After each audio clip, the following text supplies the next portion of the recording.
La UIL ha emesso una nota dove si chiedeva riguardante i fondi PAC se il progetto è stato presentato e se è pubblico, perché loro non sono riusciti a reperirlo. Guardi, io credo che il progetto è pubblico e sarà pubblicato sul sito a breve, comunque chiunque lo richiede lo può avere, non è nulla di segreto, un progetto presentato al Ministero. Sulla politica della UIL io credo che chi difende interessi corporativi distrugge il servizio pubblico e non fa gli interessi neanche dei lavoratori che lavorano negli asili nido. Assessore, le mamme si chiedono perché la scelta di esternalizzare due asili nella stessa municipalità. Allora, la scelta è una scelta che dipende da alcune cose che ci ha imposto il Ministero.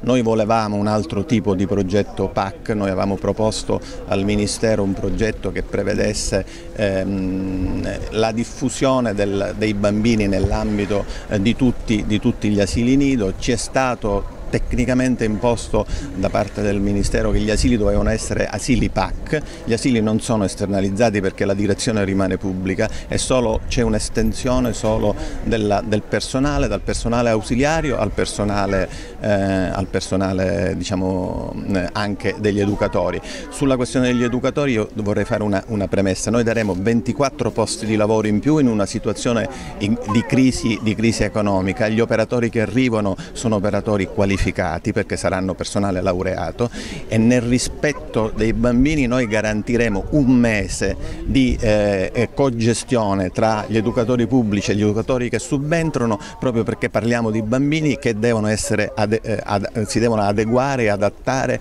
alle nuove maestre. Quindi noi garantiremo, mantenendo 20 persone in più come operatori pubblici, il passaggio da asilo nido a asilo nido PAC. Quindi è una precisa norma che impone dei fondi PAC. E il progetto è stato chiesto che ci siano gli asili che siano asili PAC.